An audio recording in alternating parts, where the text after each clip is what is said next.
कणकवली शहरामध्ये सुरू असलेल्या विशेष सखोल पुनर्निरीक्षण स्पेशल इन्सेंटिव्ह रिव्हिजन SIR या प्रक्रियेसंदर्भात नियम, कार्यपद्धती आणि वास्तव्याचा पुरावा प्रूफ ऑफ ऑर्डिनरी रेसिडेंट्स याविषयी लेखी स्पष्टीकरण, मार्गदर्शक सूचना, अभिलेख आणि आकडेवारी ही उपलब्ध करून देण्यासंदर्भात एक निवेदन आज माननीय जिल्हाधिकारी यांना त्या ठिकाणी मी दिलेलं आहे. त्याचबरोबर प्रांतसाहेबांना पण त्याबाबतचं निवेदन दिलेलं आहे आणि तसंच तहसीलदार साहेबांना पण निवेदन दिलेलं आहे. आणि त्याचबरोबर महाराष्ट्र राज्य निवडणूक आयोग किंवा भारत निवडणूक आयोग याला सुद्धा हा पत्रव्यवहार त्या ठिकाणी करण्यात आलेला आहे. त्याचबरोबर माझ्या शहरामध्ये जे 12 BLO आहेत त्यांनासुद्धा हा पत्रव्यवहार त्या निमित्तानं केलेला आहे. खरं तर गेली सातत्यानं याचा पाठपुरावा, कारण जी नोंदणी झालेली आहे चुकीच्या पद्धतीनं, अयोग्य पद्धतीनं, ही नोंदणी माझ्या या कणकवली शहराच्या मतदार यादीमध्ये होऊ नये आणि योग्य माणसाची नोंदणी ही त्या ठिकाणी व्हावी. आणि म्हणून जवळजवळ हा 4था पत्रव्यवहार.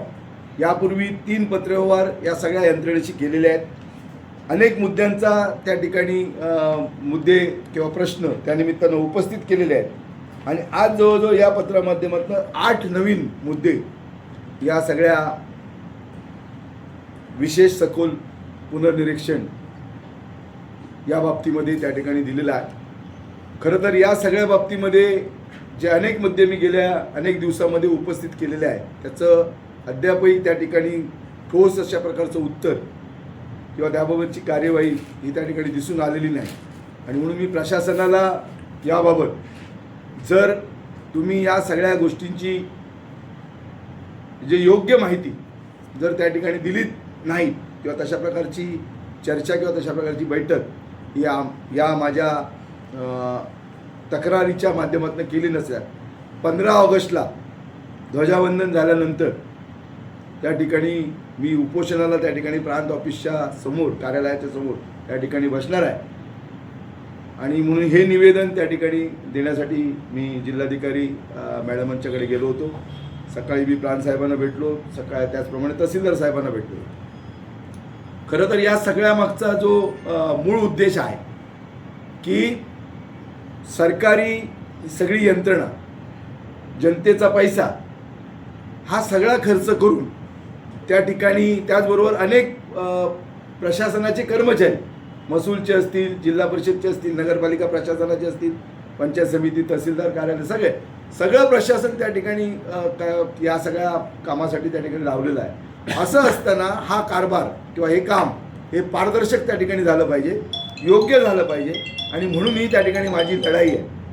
मी कणकवली शहराच्या संपूर्ण सगळ्या 12 बूथमध्ये आणि 17 वॉर्डमध्ये ज्या पद्धतीनं बोगस मतदारांची नोंदणी ही त्या ठिकाणी केलेली आहे, ही सातत्यानं त्या ठिकाणी प्रशासनाच्या समोर पुराव्यानिशी त्या ठिकाणी मी दाखवलेली आहे.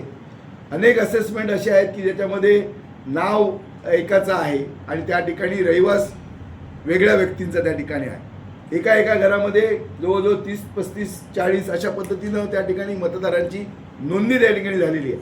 आणि म्हणून ही बोगस नोंदणी, जो माझ्या शहराचा मतदार नाही त्याला त्या ठिकाणी मतदान करण्याचा अधिकार नाही किंवा तो मतदार यादीमध्ये त्या ठिकाणी येता कामा नये. जो माझ्या शहराचा रहिवासी आहे तो त्या ठिकाणी असला पाहिजे. त्याचबरोबर जे दुबार मतदार आहेत, जे महाराष्ट्रामध्ये आहेत, जे गोव्यामध्ये आहेत, जे कर्नाटकामध्ये आहेत, जे मुंबईमध्ये आहेत, म्हणजे सगळ्याच त्याच्यामध्ये आहे, ते दुबार असलेले मतदार कुठंतरी त्यांचं जे रहिवास आहे किंवा त्यांचं वास्तव्य आहे हे कुठंतरी एका ठिकाणी त्यांच्या इच्छेप्रमाणे असेल किंवा ज्या नियमाप्रमाणे असेल त्या ठिकाणी झालं पाहिजे. दुबार मतदार यांची नोंदणी त्या ठिकाणी होता कामा नये. आणि संपूर्ण गेल्या 20-22 वर्षानंतर ही जर SIR होत असेल तर शासनाचा पैसा खर्च करून, जनतेचा पैसा खर्च करून आणि सगळी यंत्रणा वापरून जर हे खर्च होत असेल, हे सगळं होत असेल, तर त्या ठिकाणी काम पारदर्शक झालं पाहिजे. योग्य मतदारांची नोंदणी त्या ठिकाणी झाली पाहिजे. ज्यांचं वास्तव्य आहे, ज्यांचा रहिवास आहे, अशाच मतदारांची कणकवली शहराच्या मतदार यादीमध्ये त्या ठिकाणी नोंद होणं गरजेचं आहे. आणि म्हणून याबाबत सातत्यानं अनेक बैठका, अनेक ज्यावेळी प्रशासकीय बैठका घेतल्या गेल्या त्यावेळी सुद्धा अशा प्रकारचा आवाज त्या ठिकाणी उठवलेला आहे. आणि माझं म्हणणं आहे की प्रशासन असं सांगतं की हरकती घेण्याची आणि आक्षेप घेण्याच्या संदर्भामध्ये काही वेळ किंवा हे सगळं करण्यामध्ये एक टाइम टेबल दिलेलं आहे SIR मध्ये. मग याच्यामध्ये तुम्ही ज्यावेळी तुम्हाला हे चुकीचं दिसेल त्यावेळी तुम्ही हरकती घ्या.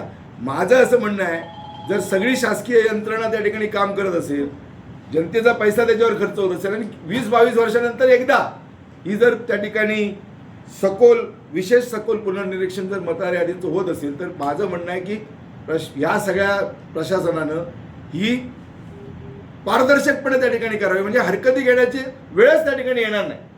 योग्य जर आपण त्या ठिकाणी काम केलं तर हरकती घेण्याची वेळ ही त्या ठिकाणी कोणत्याही त्या ठिकाणी मतदारावर किंवा लोकप्रतिनिधीवर त्या ठिकाणी येणार नाही.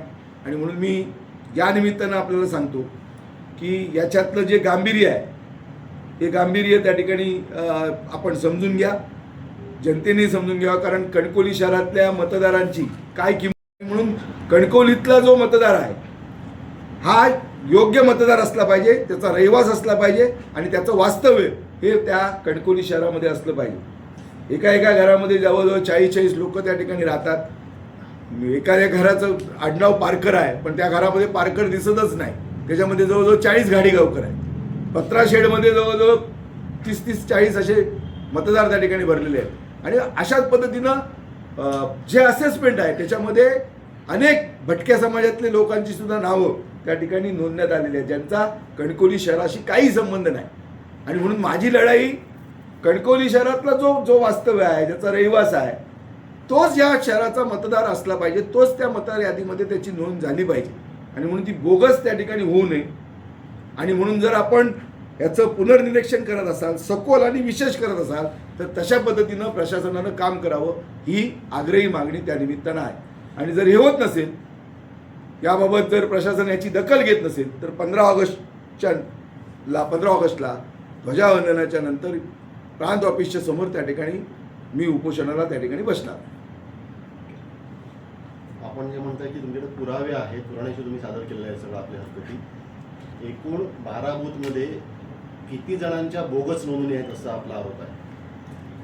खरं तर 2020 किंवा 2022 मध्ये जी मतदार यादी झाली त्या मतदार यादीमध्ये असलेली जे मतदार आहेत त्यांना त्या ठिकाणी घेऊन नवीन मतदार यादी बनवण्याचं काम त्या ठिकाणी सुरू आहे. म्हणजे 2022 मध्ये माझं असं म्हणणं आहे की 2020-2022 मध्ये ज्या मतदार याद्या झाल्या त्याच मतदार यादीमध्ये नेमकी बोगस मतदार नोंदणी झालेली आहे. म्हणून ती ग्राह्य न धरता आजची परिस्थिती जाग्यावर जाऊन जे वास्तव, जसं तुम्ही BLOना प्रत्येकाच्या घरभेटीला पाठवलेलं आहे, त्या ठिकाणी फॉर्म प्रत्येकाकडनं भरून घेतले जात आहेत. जर त्या ठिकाणी प्रत्येक घरामध्ये जर ती माणसं असतील, मला एक सांगा, संदेश पारकरांच्या घरामध्ये इतर धर्माचा त्या ठिकाणी मतदार कसा असू शकतो? माझं आडनाव पारकर आहे, मग त्या ठिकाणी शेख हा कसा काय मतदार असू शकतो? त्या ठिकाणी लोबो हा कसा काय मतदार असू शकतो? म्हणजे तुम्ही एकतर त्याची फॅमिली, जे कुटुंब आहे ते कुटुंबाच्या पद्धतीनं त्या ठिकाणी त्याची मतदार नोंदणी करणं गरजेचं आहे, किंवा त्याचं स्वतःचं वास्तव्य आहे का, त्याचा रहिवास आहे का, त्याचं घर आहे का, असं होण्याच्या ऐवजी याच्यामध्ये फक्त घर संदेश पारकरांचं, पण त्या घरामध्ये जवळजवळ 30-30, 40-40 नावं ही प्रत्येक मतदार वॉर्डामध्ये, बूथमध्ये त्या ठिकाणी भरलेली आहे. आणि म्हणून ही लढाई माझी या ठिकाणी आहे की जो कोण योग्य मतदार आहे, जो माझ्या या शहरामध्ये राहतो, ज्याचं वास्तव्य आहे, तोच या माझ्या शहराचा मतदार असला पाहिजे. उद्या कर्नाटकचा मुख्यमंत्री महाराष्ट्राच्या जनतेने ठरवू नये, तो कर्नाटकच्या जनतेला अधिकार आहे. कर्नाटकचा मुख्यमंत्री कोण ठरवावा, त्याच पद्धतीने महाराष्ट्राच्या जनतेला अधिकार आहे महाराष्ट्राचा मुख्यमंत्री कोण ठरवावा. आणि म्हणून इतर म्हणजे परदेशातले असतील, इतर राज्यातले असतील, किंवा ज्याचा कणकवली शहरामध्ये रहिवास नाही, ज्याचा कणकवली शहरामध्ये वास्तव नाही, ज्याचा कणकवली शहरामध्ये कुठलाही त्या ठिकाणी संबंध नाही, अशा मतदाराची नोंदणी या मतदार यादीमध्ये होऊ नये, याच्यासाठीची ही माझी लढाई आहे. जिल्हाधिकाऱ्यांची भेट घेतला, जिल्हाधिकाऱ्यांनी काय आश्वासन दिलं? जिल्हाधिकाऱ्यांनी याबाबत सांगितलेलं आहे की जो निवडणूक कार्यक्रम SIR कार्यक्रम जो जाहीर झालेला आहे त्या पद्धतीनं हा कार्यक्रम त्या ठिकाणी होणार आहे. जे समजा ज्या BLO घरी गेल्यानंतर किंवा ज्यांचे फॉर्म आलेले आहेत ते जर त्या ठिकाणी भेटले नसतील किंवा ते जर स्थलांतरित असतील तर तशा प्रकारची पंचयादी किंवा तशा प्रकारचा रिपोर्ट तयार करून, अहवाल तयार करून त्या ठिकाणी ते मतदार जे बोगस आहेत किंवा दुबार आहेत अशा मतदारांना त्या ठिकाणी वगळण्यात येईल. आणि त्याचबरोबर जर समजा एवढं करूनही त्या ठिकाणी काही हरकती किंवा काही आक्षेप असले तर त्याला त्या जो काही कालावधी दिलेला आहे त्या कालावधीमध्ये तुमचं म्हणणं जे काय आहे त्यानुसार त्या तक्रारीनिहाय म्हणजे जशी तुमची प्रत्येक घरानिहाय तक्रार असेल त्या पद्धतीनं त्या ठिकाणी घेतली जाईल आणि त्याच्यावर त्या ठिकाणी योग्य निर्णय केला जाईल अशा प्रकारची जिल्हाधिकाऱ्यांची भूमिका आहे. तरी पण मी जवळजवळ गेली ही SIR सुरू झाल्यानंतर जवळजवळ 4 पत्रव्यवहार मी या निमित्तानं केले. हा 4था पत्रव्यवहार माझा आहे आणि 4थ्या पत्रव्यवहारामध्ये मी पुन्हा 8 मुद्दे, मागच्या पत्रामध्ये 13 मुद्दे होते, आताच्या पत्रामध्ये 8 नव्याने मुद्दे त्या ठिकाणी मी त्या दाखल केलेले आहेत. आणि म्हणून या सगळ्या मुद्द्यांना त्याचा त्या ठिकाणी म्हणजे पारदर्शकपणे त्या ठिकाणी काम व्हावं, योग्य जो मतदार आहे त्या मतदाराचीच त्या ठिकाणी माझ्या शहरामध्ये नोंदणी व्हावी, हा या सगळ्या मागचा हेतू आहे. आणि म्हणून जर हे प्रशासनानं केलं नाही तर 15 ऑगस्टला स्वातंत्र्य दिनी झेंडावंदन झाल्यानंतर प्रांत कार्यालयाच्या समोर त्या ठिकाणी मी उपोषणाला बसणार आहे.